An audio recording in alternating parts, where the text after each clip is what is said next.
A Miskolci Polgármesteri Hivatalban tartott közmeghallgatáson jelen volt Csöbör Katalin országgyűlési képviselő is, aki arról beszélt a Zsolca TV kamerája előtt, hogy a Kassa-Miskolc út megépülése gazdasági szempontból előnyös a nyomvonal közelében lévő városok számára. Alig vártuk, hogy elkezdődjön a Miskolc-Kassa autópályának a tervezése, még jobban várjuk a megvalósítást. Miskolc és térsége számára rendkívül sokat fog jelenteni, hiszen aki használja azt az utat most Miskolc és Kassa között, látja, hogy mennyire forgalmas.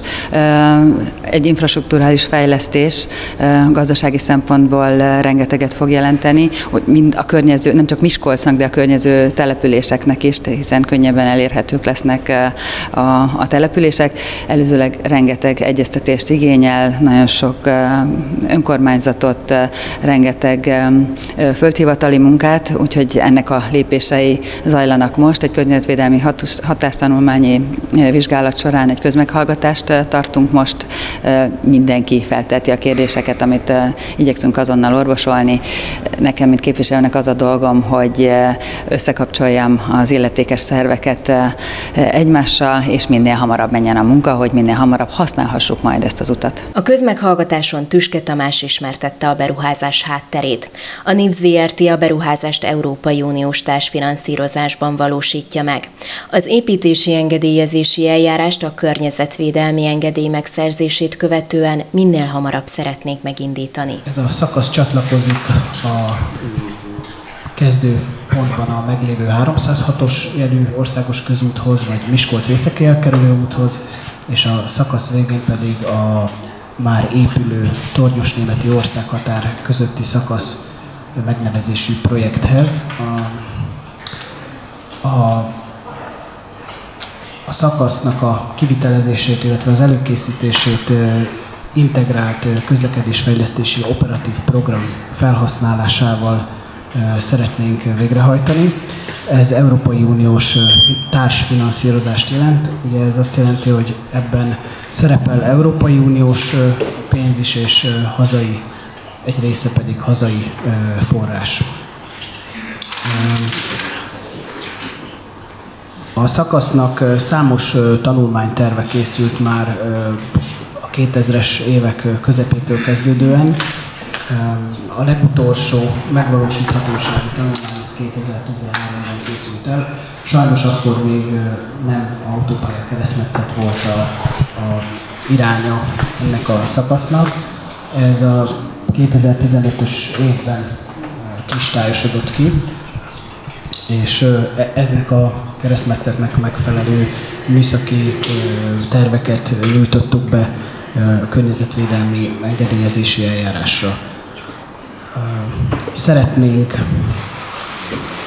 a környezetvédelmi engedély megszerzését követően minél hamarabb megindítani az építési engedélyezési eljárást, és mi is azt szorgalmazzuk, hogy azért, hogy az építési engedélyezési eljárás is viszonylag gyorsan le tudjon folyni, ezért ezen a fórumon azokat a problémákat, észrevételeket szeretnénk a tervben is valamilyen módon kezelni, hogy ott már ezekkel ne legyen nagyobb gond.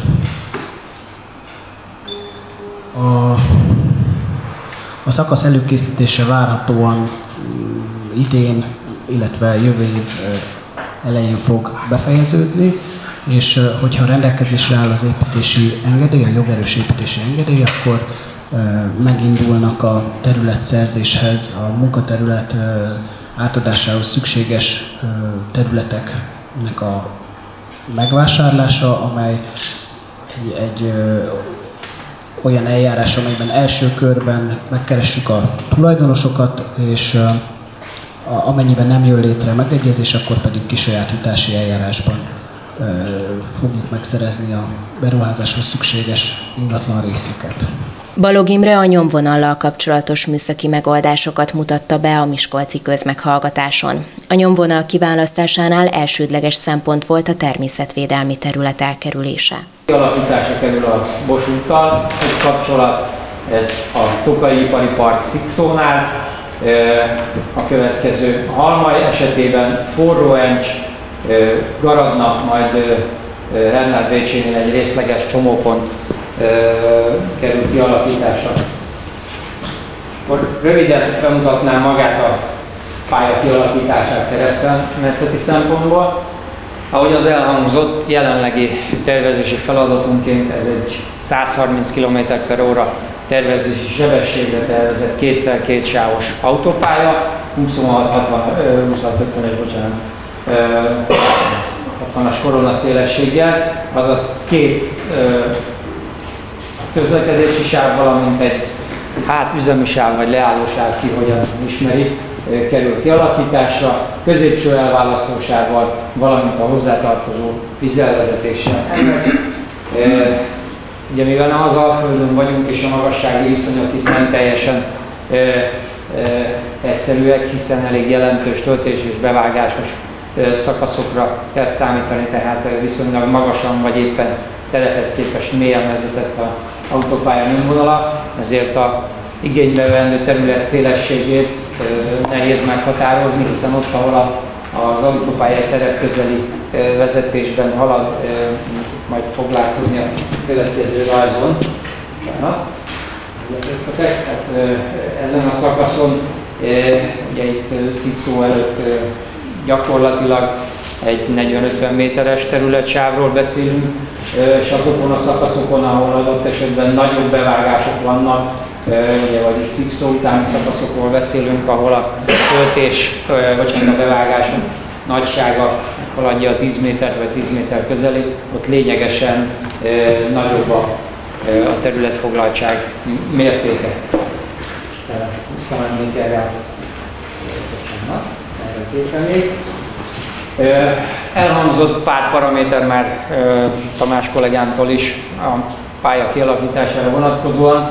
Ugye a pályával együtt a csomópontokon kívül ugye létesül 4 darab pihenő, ebből 1 darab komplex pihenő, azaz benzinkúttal együtt kiépítendő, vagy majd kiépülő pihenőről van szó. A műtárgyak száma viszonylag magas, ez elsősorban a keresztező vízfolyások, vadátjárók és keresztező utak száma miatt ilyen jelentős. Ugye a csomópontokról már beszéltem, ezen kívül a projekt része lesz egy új mérnökségi település Encs és Forró térségében, mely szintén a pályával együtt fog megvalósításra kerülni, és várhatóan ezzel párhuzamosan, vagy a beruházás vége a szikszói mérnökségi telep pedig megszüntetésre kerül.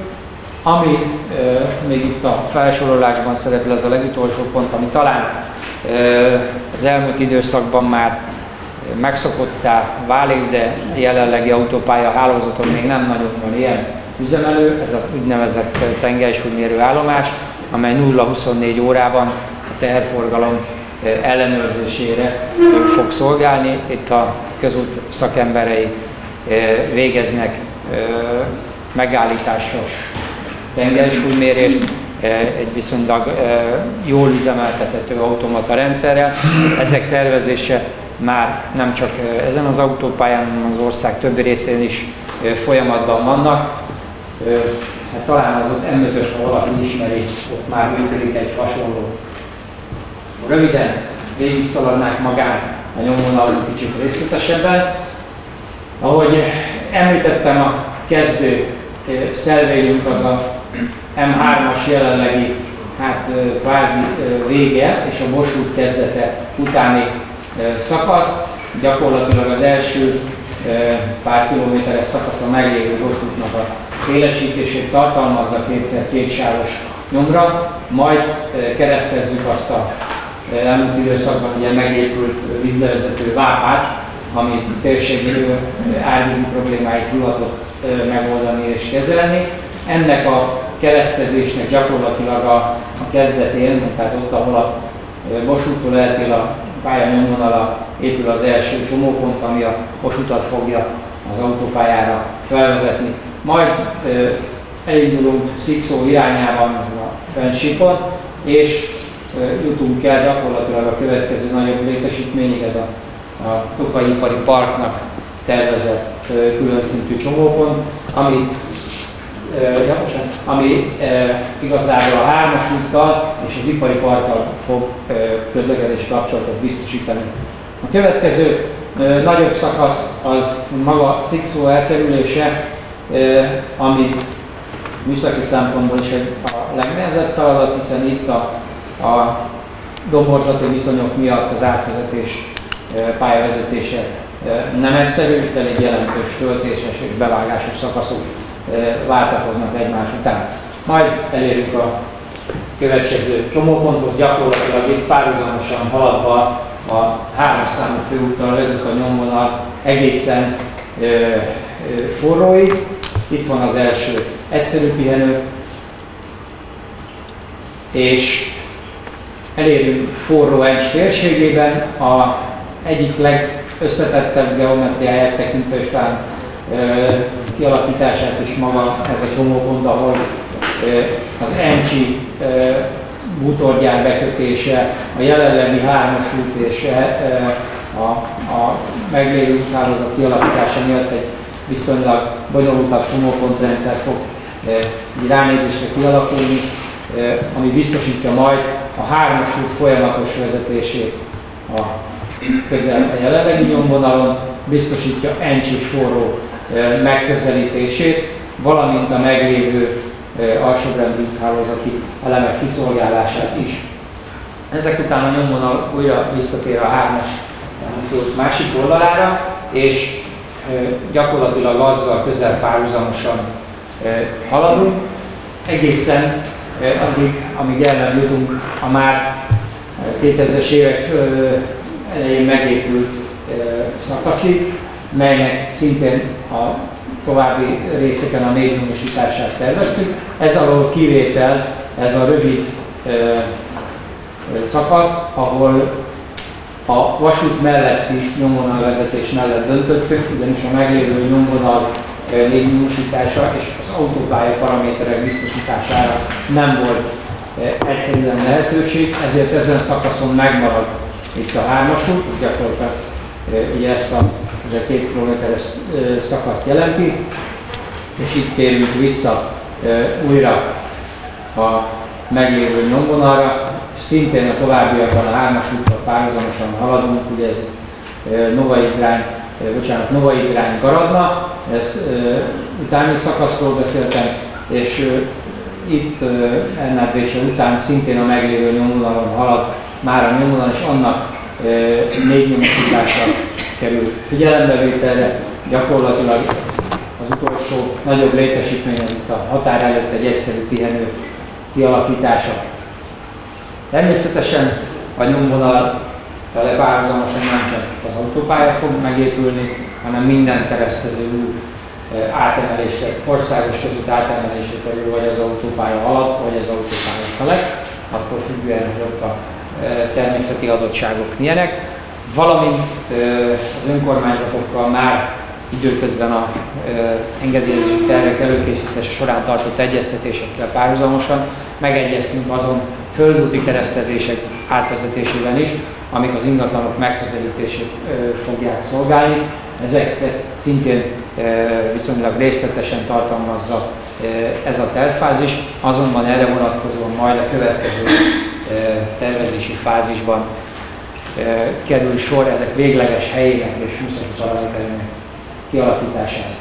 Szakály Krisztina pedig a környezeti hatásokkal kapcsolatos vizsgálatokat ismertette, környezeti elemenként és a veszélyeztető tényezők tekintetében. A környezeti hatástanulmányt környezeti elemenként és veszélyeztető tényezőként nagyon röviden összefoglalva szeretném bemutatni, arra koncentrálva, hogy milyen tényezőket vizsgáltunk meg az egyes környezeti elemek és veszélyeztető tényezők tekintetében, illetve a főbb vizsgálati eredményeket és környezeti kötöttségeket szeretném csak bemutatni.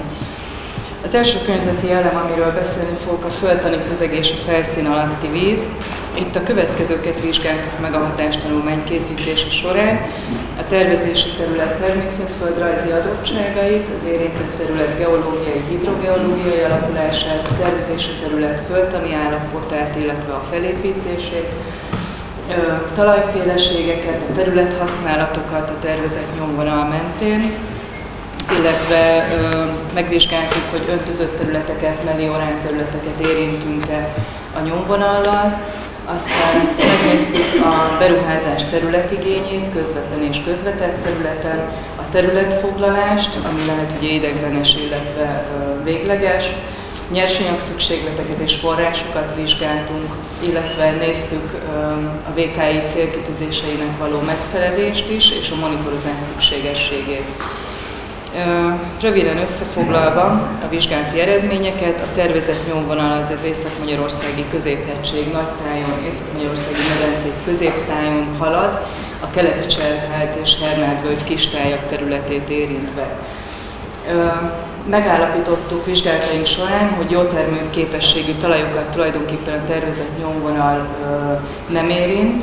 Utolsó pár kilométeres szakaszt kivéve, ott gyenge a termőképesség, tulajdonképpen közepes termőképességű talajokat érintünk a nyomvonallal. Nem érintünk öntözött és meliorán területeket. A talajvíz az tulajdonképpen változó mélységben található. Van, ahol 2-4 méter közelében van, ez a mi szempontunkból nem tekinthető magas talajvízállásnak, de helyenként a 6 méter alatti mélységeket is eléri. Ezt egy előzetesen készült geotechnikai szakvélemény és a környezetvédelmi feltáró-fúrások alapján, illetve irodalmi adatok alapján állapítottuk meg. Viszonylag sok helyen megjelenik agyagos rétegsor a felszín alatt, így mondhatjuk, hogy a felszín alatti vizek tulajdonképpen védve vannak a felszínről érkező esetleges szennyeződések ellen. Nincs kizárva viszont, hogy a talaj felső 30-50 cm-es rétege az némileg elszennyeződik, azonban ezeket a szennyező anyagokat nagyszerűen megkötik a növényállományok sekélyen gyökerező gyökérzónája, a gyökérzónái. A tervezett nyomvonal ez egy fő kötöttséget jelentett nekünk, hogy a közelben vízbázisok találhatók, de végül a nyomvonal vezetéssel déhidrogeológiai védőidomot érintünk 3 település környezetében, Szikszó és térségében, aztán az Encsvárosi vízműt érintjük, és Hidas-németi első számú vízműkútnak a hidrogeológiai védőidomát érintjük. Ez semmi más nem jelent a gyakorlatban, mint hogy vízzáró burkolatot kell majd a csapadékvíz elvezetés tervezése során kialakítani.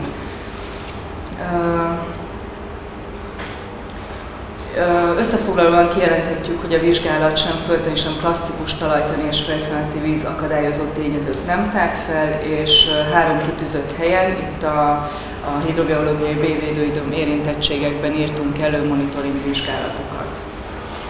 A következő környezeti elem, amiről beszélek, a felszíni vizek lesznek.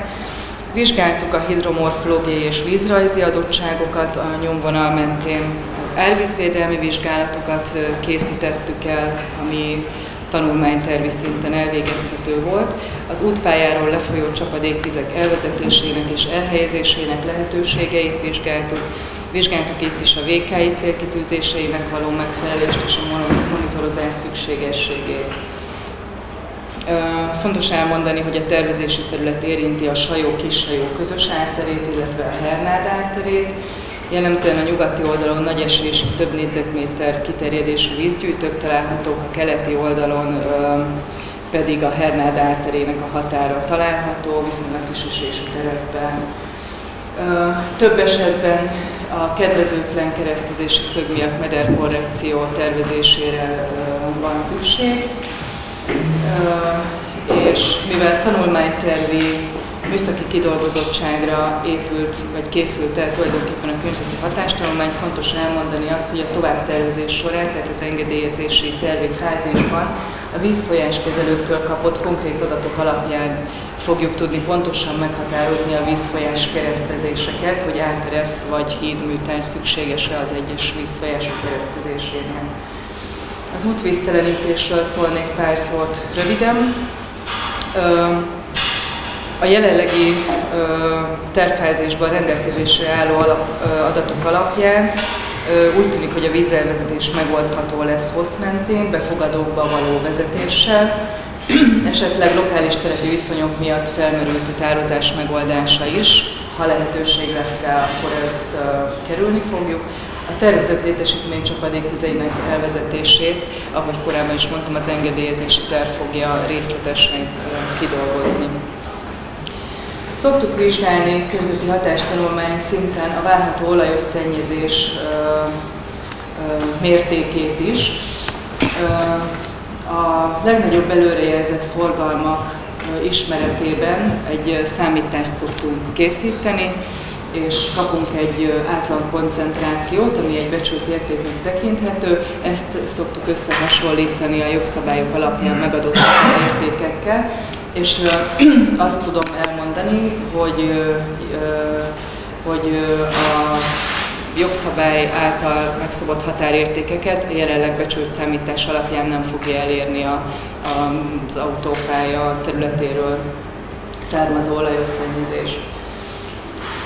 Ezt a számítást azonban a konkrét tervek ismeretében, tehát az engedélyezési tervfázisban, helyszínenként és befogadóként mindenféleképpen ellenőrizni kell. Itt megint megemlítettem, hogy a nyomvonal bizonyos kilométerszelvények között 3 helyszínre koncentrálva a hidrogeológiai B-védőövezetet érinti. Ez azt jelenti, hogy az említett kormányrendelet melléklete alapján előírás az, hogy ezeken a helyszíneken burkolt vízelvezető rendszer tervezése szükséges. Az élővilágvédelem lesz a következő környezeti elem, amit bemutatnék nagyon röviden. Az elvégzett vizsgálatok közvetlen hatásterületre és közvetett hatásterületre koncentrálva készültek el. Közvetlen hatásterületen értünk egy nagyjából 50 méteres sávot, ez az úttengelytől számított 25-25 méteres sávot jelenti, plusz a járulékos létesítmények, építmények területét, ilyenek a csomópontok, a műtárgyak, keresztező és párhuzamos országos közutak, illetve földutak. Közvetett hatásterületet pedig 100 méterre vizsgáltuk, ez az úttengelytől számított 100 métert jelenti. Natura 2000 területek a hatásterületen 2 szájtot kell megemlítsek, az egyiket közvetlenül érintjük, ez az Empléni hegység, a Szerencsi-dombsággal és a Hernát-völgyel, ez egy különleges madárvédelmi terület. Itt közvetlen érintettség van, és közvetetten érintjük a Hernát-völgy és Sajoládi erdő kiemelt jelentőségű természetmegőrzési területet. Ezekre a szájtokra a Natura hatásbecslés is elkészült, ami mellékletét képezte a környezeti hatástanulmánynak. Országos jelentőségű védett természeti területet nem érint a tervezett nyomvonal, helyi jelentőségű védett területet egyet érint közvetlenül, és egy terület közvetetten érintett. Országos ökológiai hálózatot érint a nyomvonal, magterületet nem, ez 3 kategóriából áll ez az országos ökológiai hálózat. Magterületet nem érint, ökológiai folyosót többnyire a keresztező vízfolyásoknál érintünk, illetve védőterületet a nyomvonal szikszó környezetében és a Natura 2000 területnél érint. Az elvégzett vizsgálatok és a rendelkezésre álló információk alapján összefoglalva azt mondhatjuk el, a Natura 2000 hatásbecslés ezt rögzítette is, hogy a beruházás sem a jelölő élőhelyekre, sem a jelölő fajokra jelentős negatív hatást nem fog gyakorolni, a területek integritását, egységességét ez nem veszélyezteti. A fent felsoroltakon kívül a KHT még részletesen bemutatja és táblázatokban foglalkozik az élővilágvédelmi intézkedésekkel is, javaslatokat ad, melyekkel a várható minimális mértékű negatív hatás is mérsékelhető, nevezetesen ökológiai átjárókra, amely alatt nagy vad és béka átjárókat értünk, szelvényszemszerűen javaslatokat, aztán javaslatot ad a védett növények felmérésére, illetve áttelepítésre, felvonulási, szállítási útvonal és depónia részére területtilalmat állapít meg bizonyos helyeken, illetve bizonyos helyeken építés alatti ideiglenes elkerítést javasol. Tájvédelem a következő környezeti elem, amiről szólok. Ezt már korábban elmondtam, hogy milyen nagy tájakat, középtájakat és kis tájakat érintünk. Tulajdonképpen a keleti Cserát és a Hernád-völgy kis tájak találkozásának a peremén található a tervezett nyomvonal, ez elmondható tájvédelmi szempontból, hogy egy szerencsés nyomvonalválasztást jelent. Alapvetően a dombvidéki jelleg dominál a tervezési területen.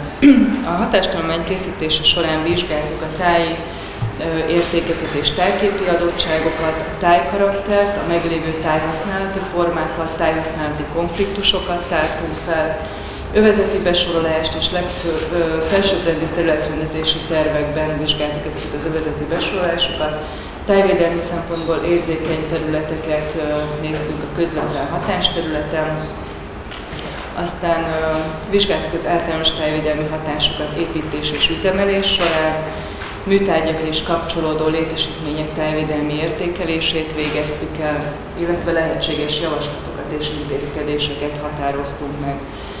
Összességében, összefoglalóan azt mondhatjuk el, hogy tájképi zavaró hatás, valamint a jelenlegi tájszerkezet megváltoztatása okozhat némi kedvezőtlen hatást, mivel az új nyomvonal és kapcsolódó létesítmények a művi eredetű tájalkotó elemek arányát növelik. A meglévő térszerkezetbe tervezett nyomvonal mentén az egyes területfelhasználási konfliktusok kialakulása azonban a szükséges intézkedések megvalósulásával mérsékelhető, megelőzhető.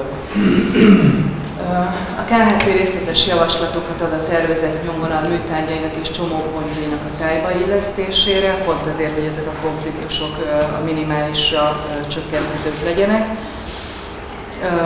Konkrét megoldásokat azonban itt is azt kell kihangsúlyoznom, hogy konkrét megoldásokat csak az engedélyezés és a kiviteli tervek műszaki kidolgozottsága mellett fogunk tudni kidolgozni. Az épített környezet és örökségvédelem tekintetében mondanék néhány gondolatot.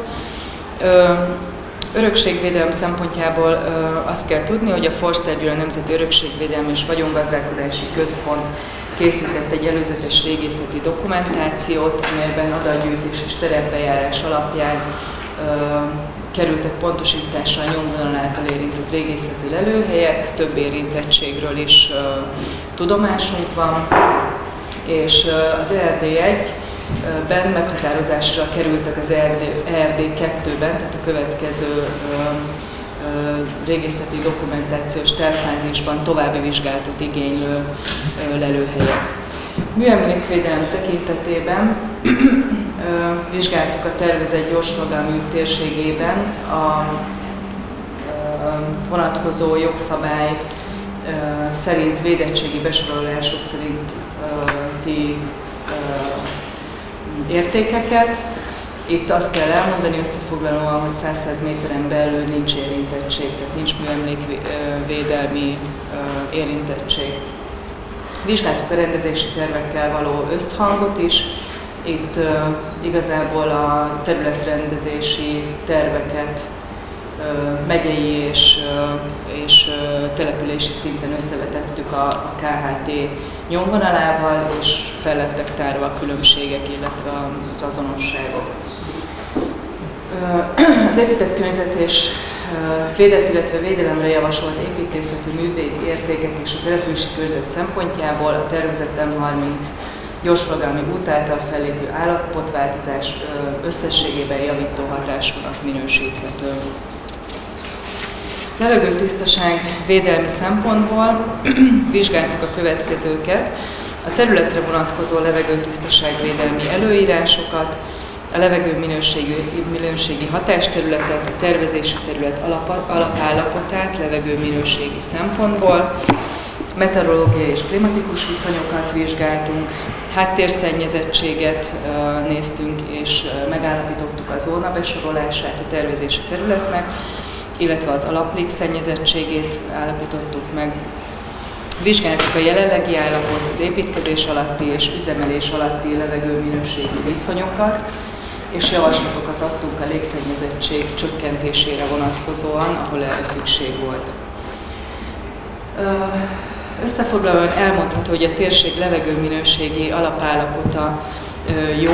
A 24 órás egészségügyi határértékek túllépése csak szállópor és ozon esetében figyelhető meg kismértékben a tervezési területen. Jelenlegi állapotra az összes vizsgált komponensre teljesül viszont a napi és az éves egészségügyi határérték már 20 méteres távolságon belül.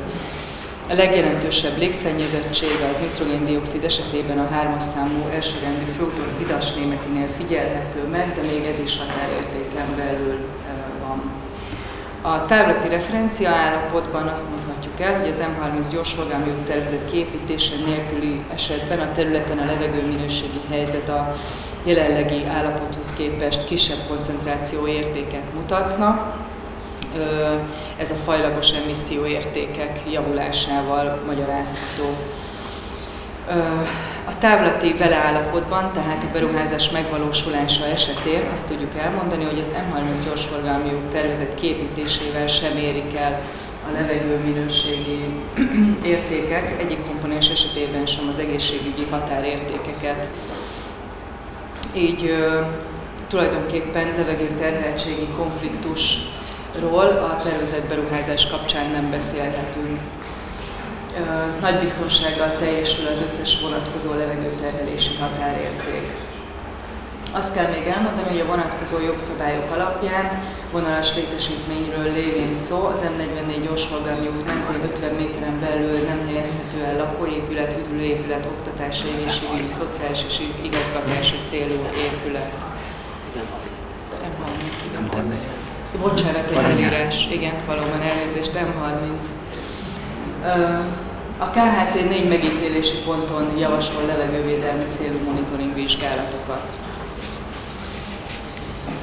Zajrezgésvédelem szempontjából a legfontosabb dolgokat foglalnám szintén össze. Zajrezgésvédelmi vizsgálatokat a vonatkozó jogszabályok, szabványok és a Sandplan elnevezésű német grafikus számítógépes program segítségével végeztük el. Főbb megállapítások következők jelen állapotra vonatkozóan. A tervezett M30 gyorsforgalmi út nyomvonalának közvetlen, mintegy 100 méteres környezetében jellemzően nem találhatóak zajtól védendő létesítmények vagy területek, kivéve az alábbi konfliktus helyeket, ez Forró, Abaúj-Devecser és Novaidrány területe. Zajvizsgálatok során több ponton közúti, illetőleg vasúti zajterhelés mérést is végeztünk, illetve minden hatásterületen belül található zajtól védendő létesítményre számítással határoztuk meg a meglévő zajterhelést. A zajmérések és számítások alapján megállapítottuk, hogy jelenleg határérték feletti zajterhelés a 3-as számú főút mentén Abaúj-Devecseren, illetőleg Halmajon tapasztalható. Építési zaj tekintetében jellemzően az útszakaszok kiépítése a zajtól védendő lakóterülettől távol történik, több száz méterre, így külön zajvédelmi intézkedéseket nem kell alkalmazni ahhoz, hogy az építési munka ne okozzon határérték feletti zajterhelést. Ettől eltérő mértékű zajterhelés alakulhat ki a tervezett nyomvonalhoz közelebb fekvő zajtól védendő létesítmények közelében. Egyes utak és települések esetében ezt a KHT részletesen kifejti, itt nem tartottam szükségesnek részletesen tárgyalni. Az építés és szállítás következtében fellépő zajszintváltozás az eléri vagy meghaladja a 2 decibelt, de határérték feletti zajterhelést sehol nem okoz. A távlati állapotra vonatkozóan összefoglalóan azt mondhatjuk el, hogy a közvetlen hatásterületen határérték feletti zajterhelés Forró, Abaúj-Devecser, Novaidrány esetében várható, és a következő táblázat szemlélteti azt, hogy hol szükséges zajárnyékoló falakat tervezni ahhoz, hogy határérték alatt legyen az egyes védendő objektumoknak a zajterhelése. Közvetett hatásterülettel kapcsolatban kiemelendő az, hogy nagyságrendekkel kisebb zajterhelés várható majd a 3-as számú főút mentén, amely ugye számos település belterületén halad keresztül. Néhány alacsonyabb rendű út esetében, mint egy 1 decibelen belüli mértékkel viszont nő a zajterhelés, de itt is fontos elmondani, hogy sehol sem haladja meg a határértéket. Rezgésvédelmi szempontból összefoglalva megállapíthatjuk, hogy a tervezett út és az épületek közötti távolság alapján elmondható, hogy a tervezett útkiépítés a meglévő épületek rezgésterhelése szempontjából nem jelent lényeges változást. Monitoring vizsgálatokat zajvédelmi szempontból, zaj- és rezgésvédelmi szempontból szintén 4 ponton jelölt ki a KRT.